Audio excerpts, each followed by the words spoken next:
In case you were unaware, Smoke is Apple TV's latest crime drama miniseries created by Dennis Lehane, inspired by Firebug, a podcast about the crimes of arsonist John Leonard Orr.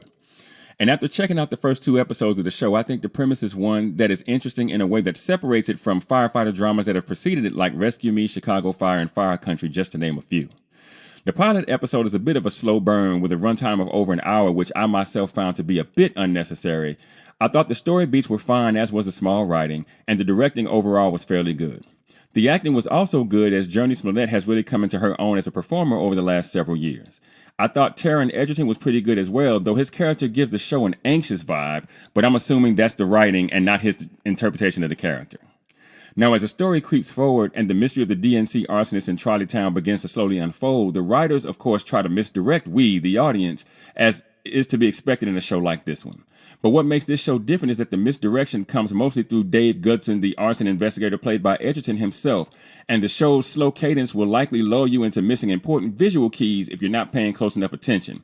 But by the end of the second episode, it becomes clear that despite the show offering up an antisocial, hardworking suspect early in the narrative, a suspect that is meant to be the distraction and is almost never the actual perpetrator of the crime trying to be solved, Goodson's goal of writing the book about a firefighter who is also an arsonist notwithstanding, it's likely that Goodson himself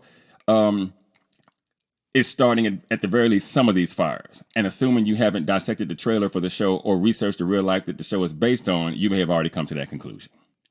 There's secondary drama to go around here as well, with Smollett's detective Michelle Calderon sleeping with her very married police captain, Goodson dealing with the stress of trying to help co-parent his wife's son from a previous marriage, and my man Freddie Fasano trying to get a promotion at his fast food job, while also being offered up as an arson suspect, though the cops in the fire department haven't officially placed him on his radar just yet.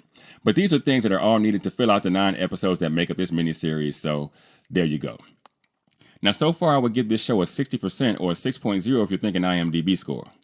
There are some really good things about this show for sure. I think it has a gritty feel to it both through the writing and visuals. I think the actors are doing a wonderful job in the way of performing, but given the actors that are a part of this show, I expected nothing less.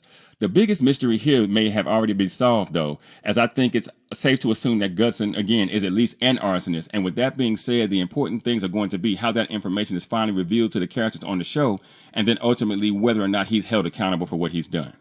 This is clearly the show that Apple TV is hoping will help them retain subscribers, though, with new episodes coming out every Friday from now until mid-August. So I won't be surprised if it quickly climbs to number 1 on the streamer, and we've got 2 months until we find out whether or not it will end up being worth all the fuss.